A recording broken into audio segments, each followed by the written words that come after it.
Welcome to Eventful Endeavors, secrets to crafting the perfect celebration. If you're planning an event and looking for useful tips from industry experts, you're in the right place. So get ready to take some notes and we'll dive right in. This is Eventful Endeavors.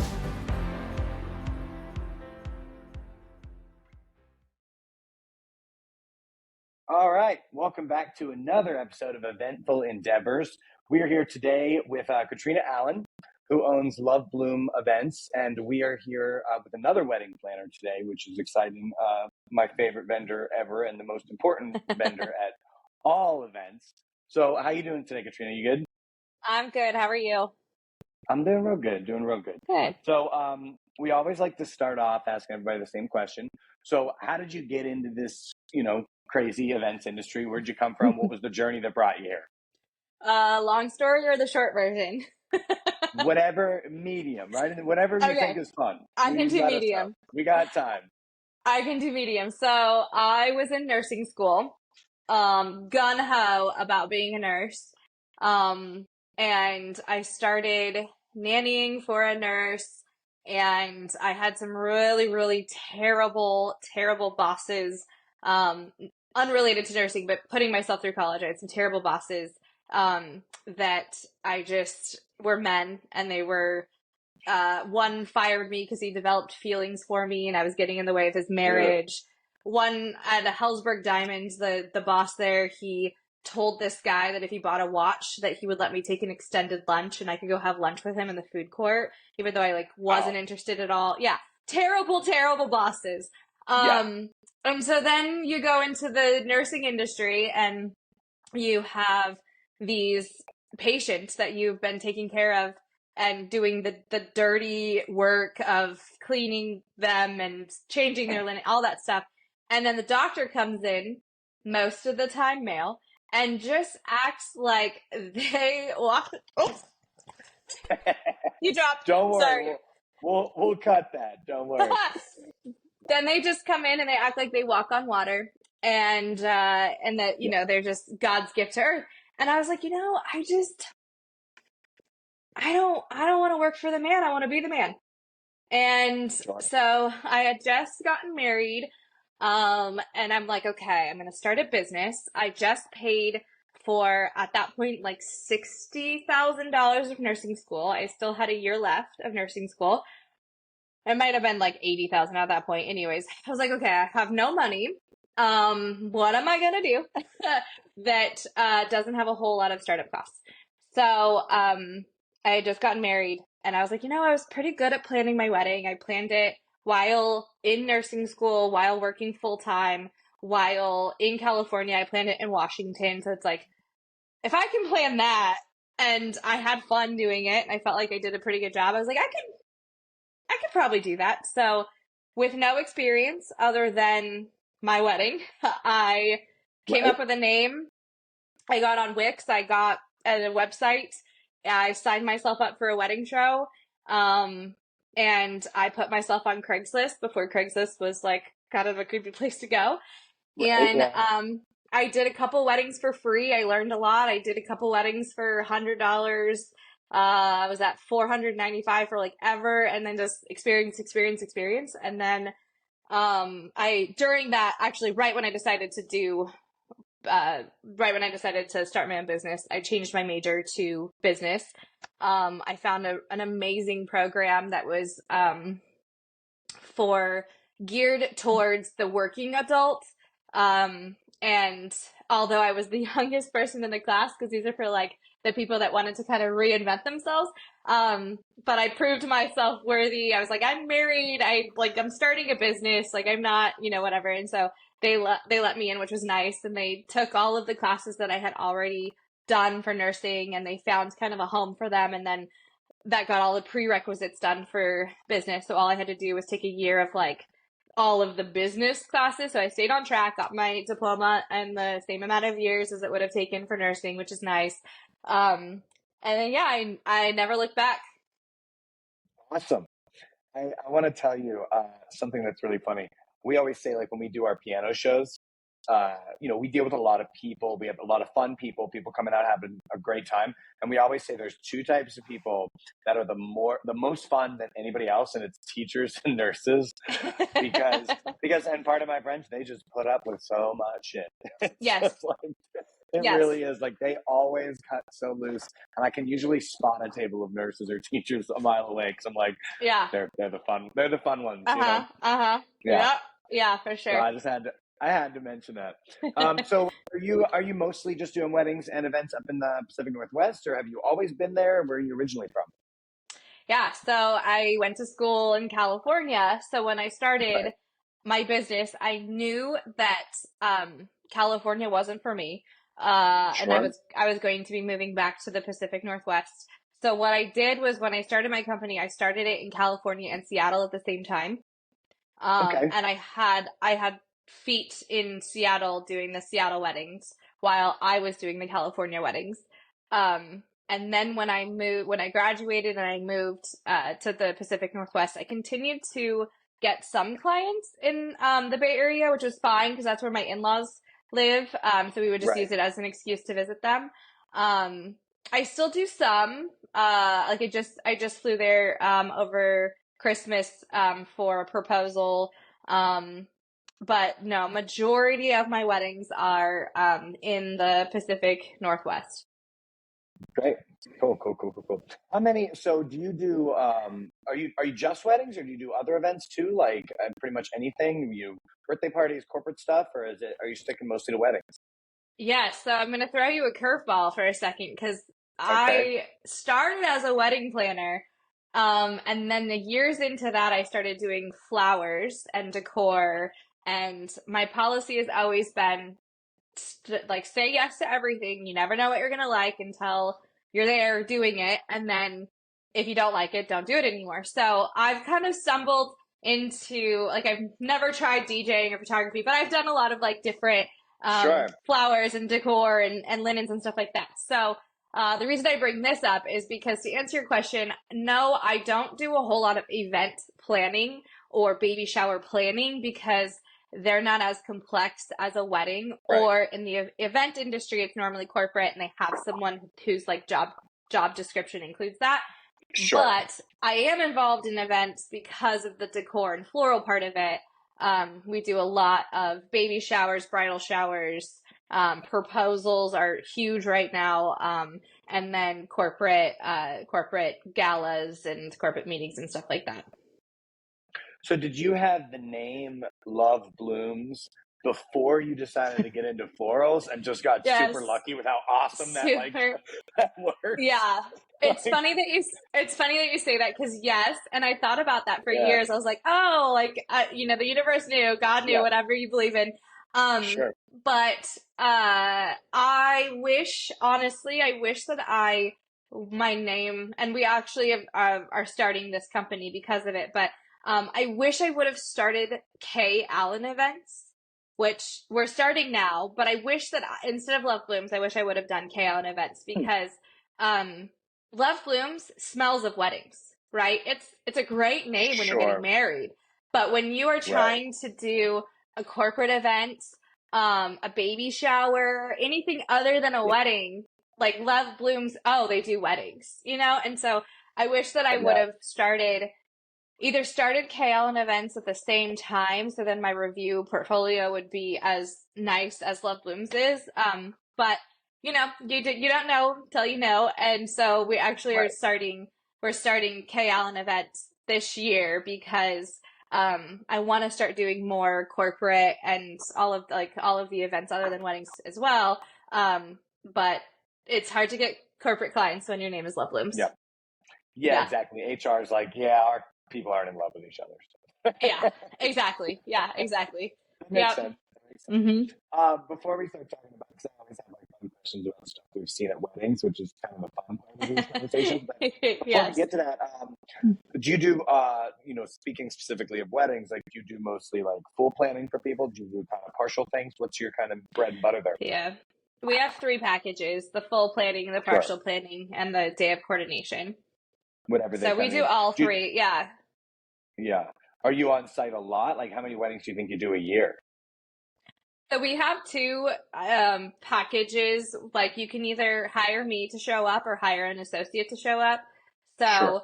So in total, Love Bloom's coordinating, or I mean, the planning packages all include the coordinating package as well. So in total, Love Blooms is probably at like 30-ish Wow. weddings a year Yeah. coordinating.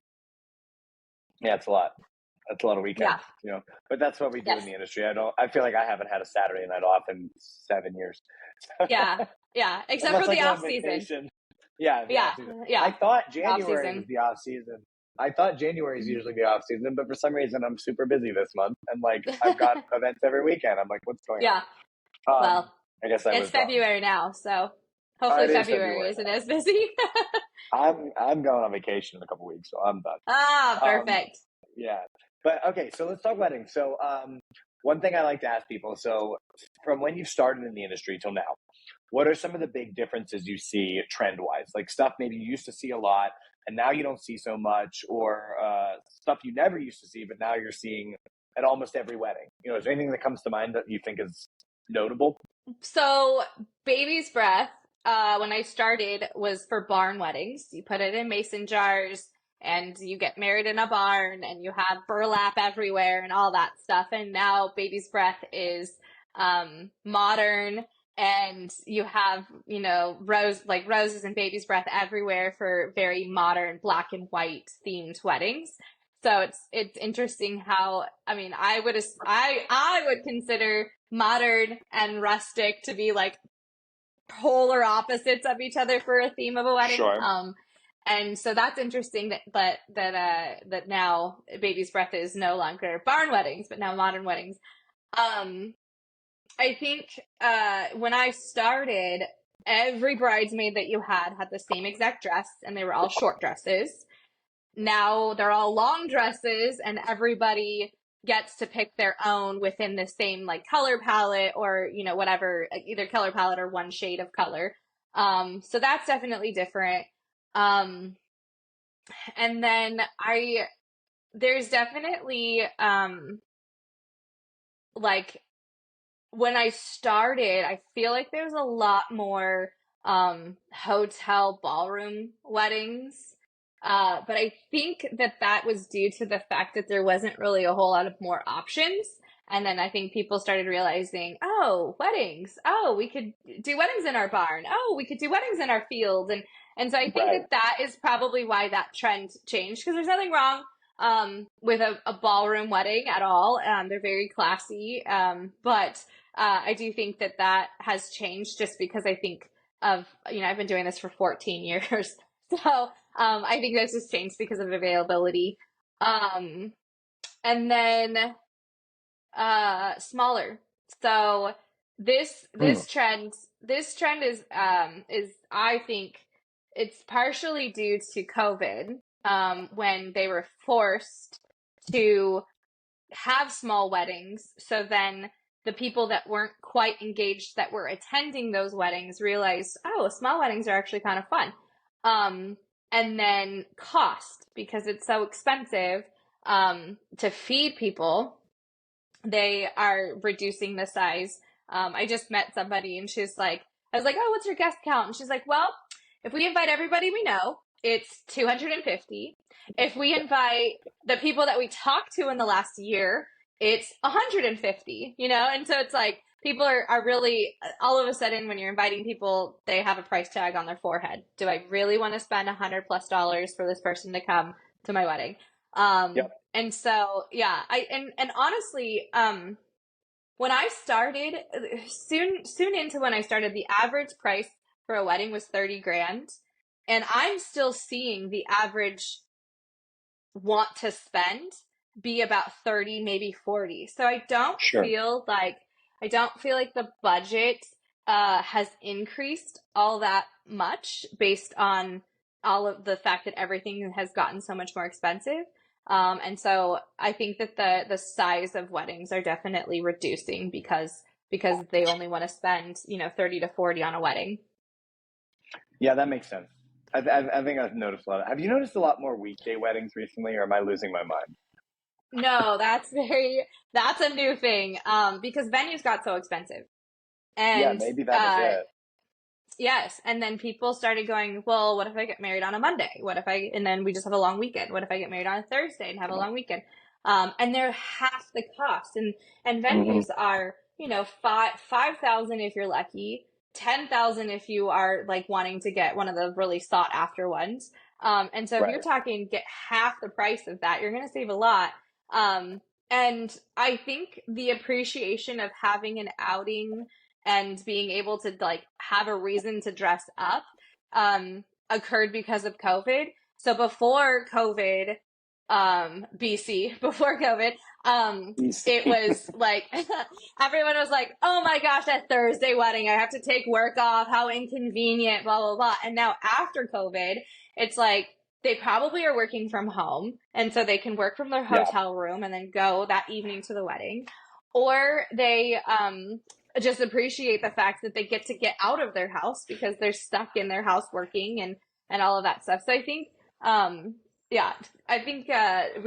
weekday weddings are definitely more common than they were ever 14 years Yeah. ago. Yeah, I did a weekday wedding, and I'd be the opposite. I'd be like, "Oh my god, a weekday? How awesome! I get to take work off. Right? Yeah. I'm Yeah. coming. I'll be there Wednesday." You Yeah, know, I'll see you. Yeah. and it works Take a better for whole week me off. because I work on the weekend. So if I can be back by Saturday, I'm good. Um, Yeah. so let me ask you this: so, what's your number one piece of advice if you for newlyweds just got married? Number one piece of advice when you're starting that journey. Uh, Step one: what do you do? Okay, so step one is to hire a wedding planner, of course. Um, the thing Obviously. is, yeah, the thing is, if you're one of those people and you just know that like wedding planning is going to be overwhelming to you, or you're just like, you work full time, you want to have a life outside of planning your wedding, you're not going to have time to do all of the legwork of research and all that stuff. A lot of my clients do that, and then they realize, oh no, this is a lot. This is like a full-time job in itself.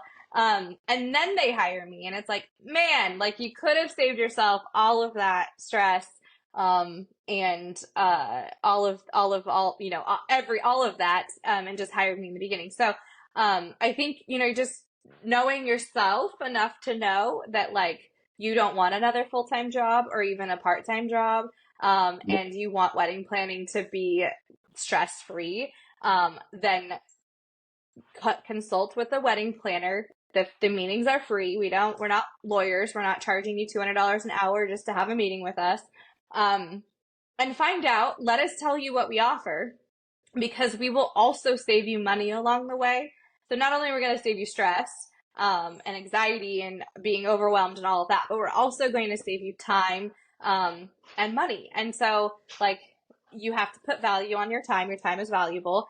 And then we're going to save you money, and then we're going to save you stress. So it's like all of that has a value, that is very valuable. So that would be step one. And then if you opt to not do a wedding planner, then you start looking for a venue, because that's going to be, obviously that's going to set your date and kind of the tone for your wedding. But the important thing when you're doing that, is to get the out the door cost of the venue if they have special fees or food involved. I once had a client who decided to get married at the Hyatt in Seattle. No, yeah, the Hyatt in Seattle. And then she signed on the dotted line. She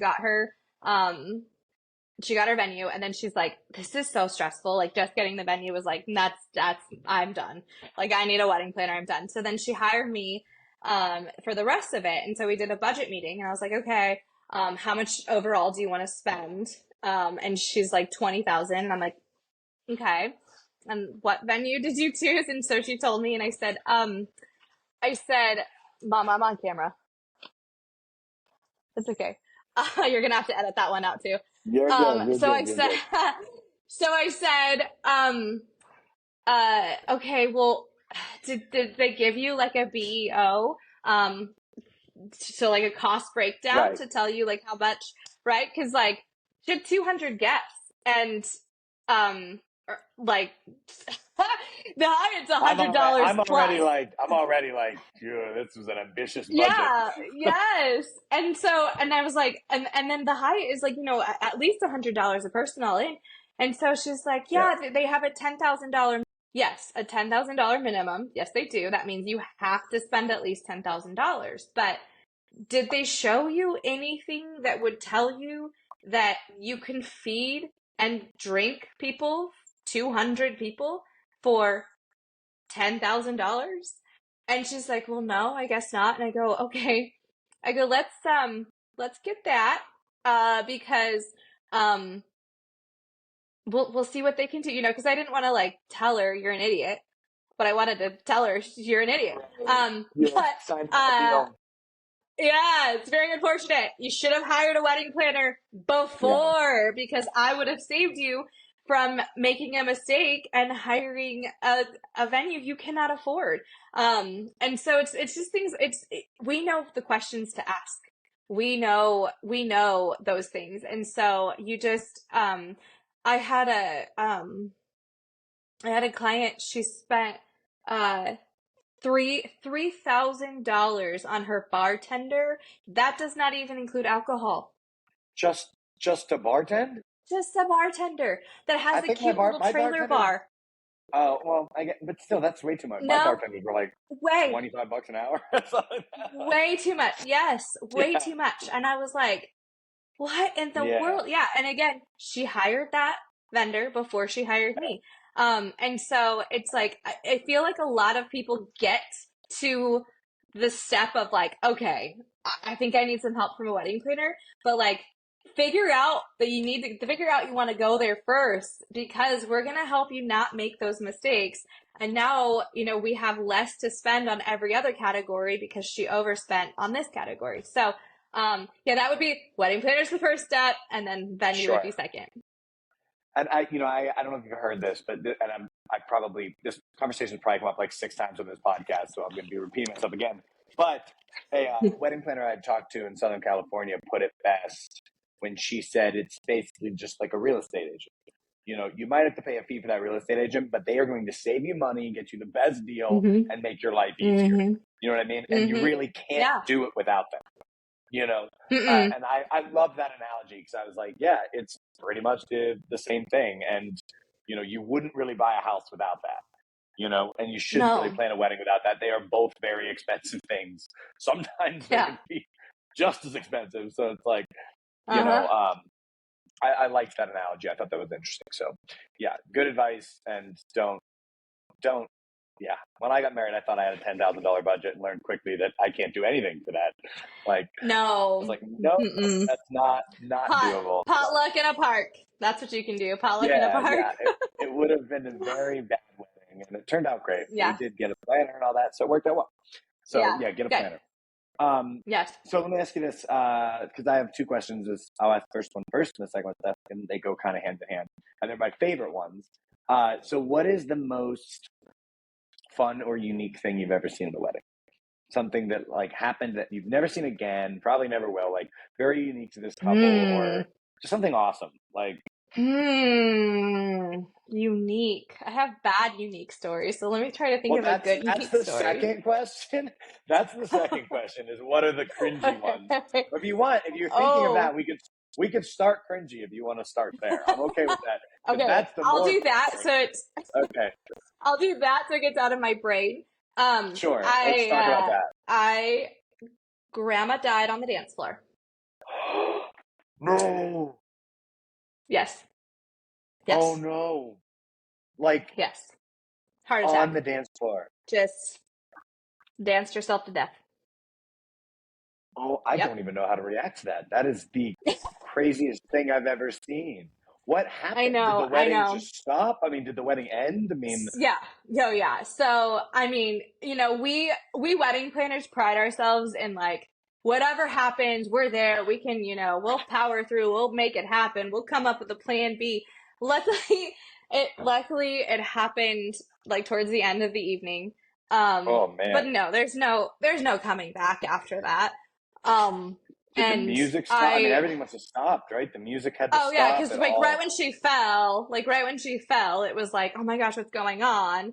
And then there was, I think it was a nurse, checked her pulse, and there was none. And then we called 911. But oh yeah, and it was like, you like awkwardly say like, hey, she at least she got to come to your wedding, like.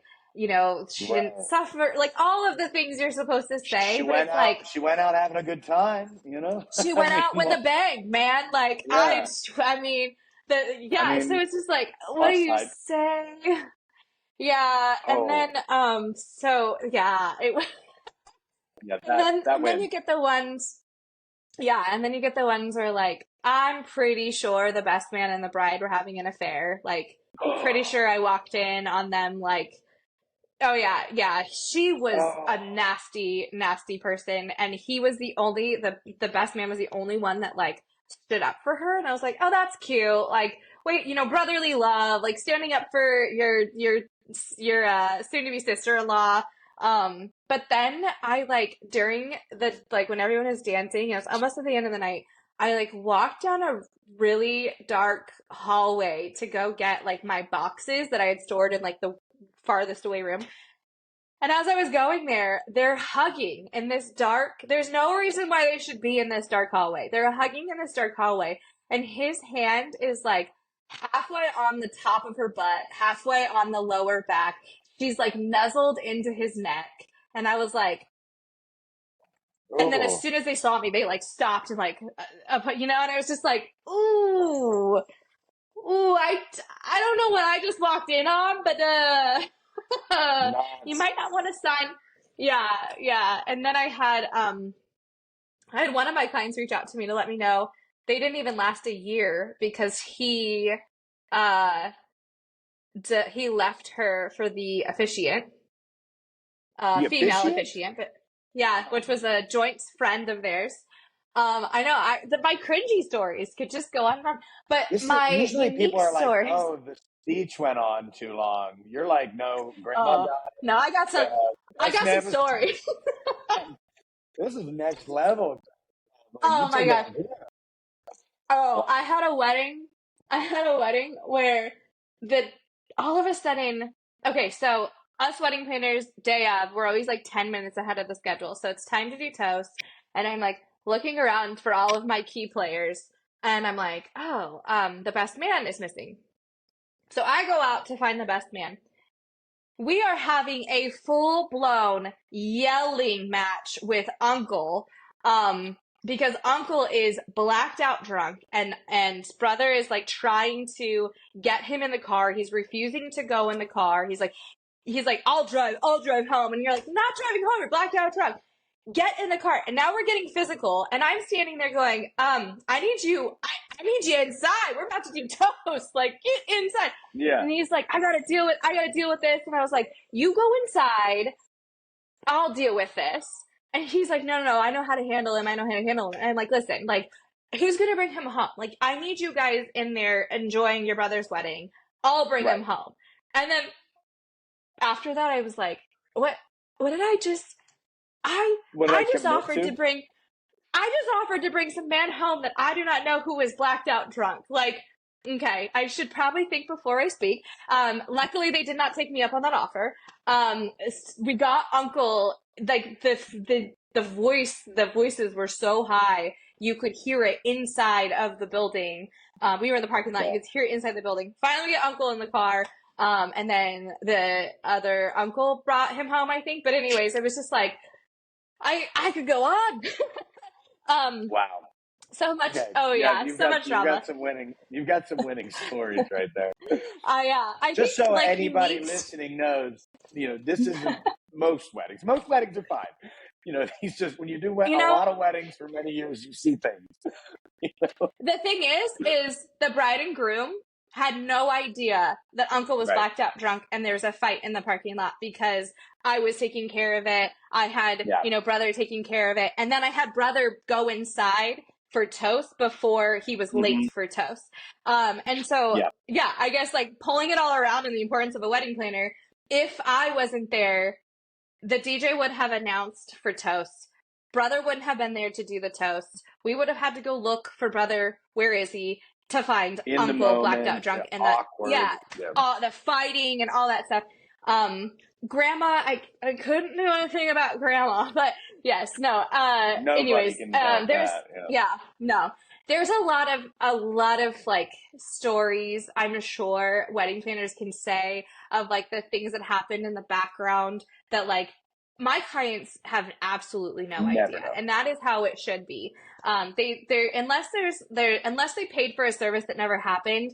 I never tell my clients because ultimately, like, if if the cake baker delivered a cake and some of the cake was messed up on one side and we refrosted it real quick and turned it away from the camera, they don't need to know that. Like, what are they don't, that's all they're gonna see. And so that's kind of how I plan is like, you just, and part of it is when I was in nursing school, I wanted to be a nurse in an ER in a very, very busy city. So Right.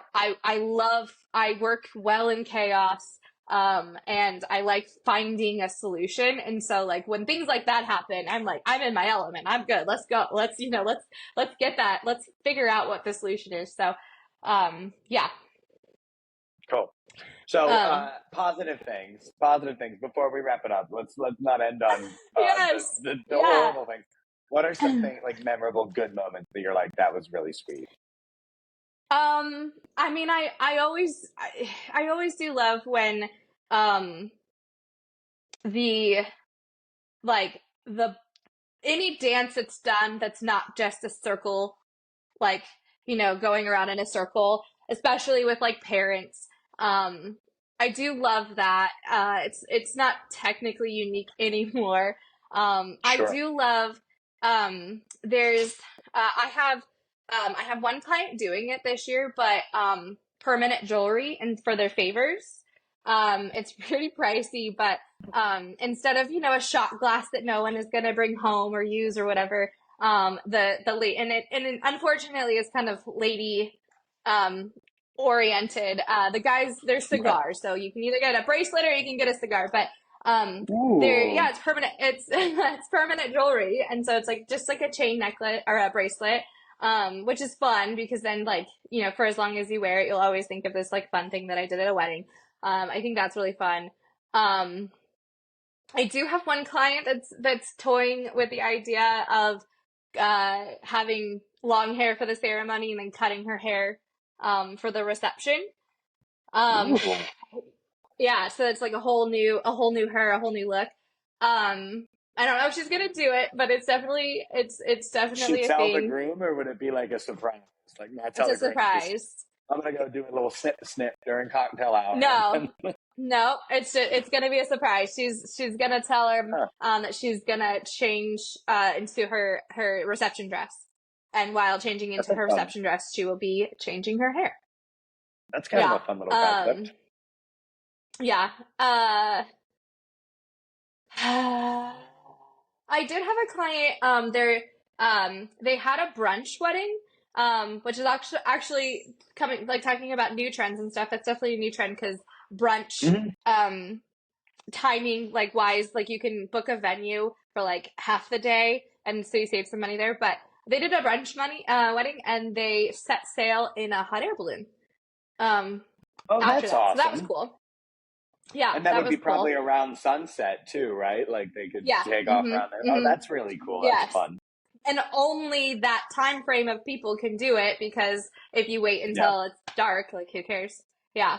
Then you're just going into the abyss. Going into the abyss. Yes. Then it's scary. You're like, where'd they go? Yeah. Right. I love that. Well, that's good. That's good. See, there's fun things out there too. It's not all there's crazy. Fun things out there. No. Anyway, when you've been doing it for 14 years, though, you do have a lot of crazy stories. Exactly. So before we wrap it up, is there anything else you kind of want to say? Anything else you want to mention? Anything just fun that's on your mind? I mean, I don't think I have any other real questions or anything, but if there's something else you want to say, let me know. I don't think so. I think we kind of hit all the big points. Yeah. Yeah. It's been fun. I always love hearing people's stories. I will say right now, this is maybe the 10th or 11th episode, and I think you're winning on the crazy stories award. That's going to be hard to beat. I have to let you know if somebody beats it, but that's a tough one. Yeah. That would be, because then you're always going to remember that. You're always going to remember that at your wedding. That will be the thing that everybody remembers about your wedding, and that's such a it is a bummer. Yeah. So, but you got to look at the bright side of things. I'm the type of person that tries to find humor in everything, so I'm just like, I would be like, well, okay, No, I think I like awkwardly said like, well, she went out having a really good time or something like that. And I was like, what do you say? There's nothing to say. Yeah. All right. Well, listen, thank you so much for doing this. Thank you so much for chatting with me. I appreciate it. We'll obviously link to all your socials and everything. You're the first Pacific Northwest wedding planner we've chatted with so far. Welcome to the Pacific Northwest. Yeah. Is it rainy? Is it rainy up there right now? Sunny skies right now. See, I'm in Southern California. It's rain out here. It's bad. It's been raining all day. So we'll flip.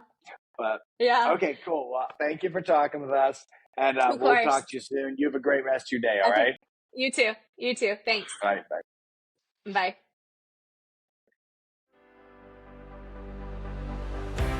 Thanks for listening to another episode of Eventful Endeavors, Secrets to Crafting the Perfect Celebration. We hope to have left you with some actionable ideas for your own event. If you like the show, please subscribe and definitely leave us a review. We read every comment. So until next time, happy planning and see you soon on Eventful Endeavors.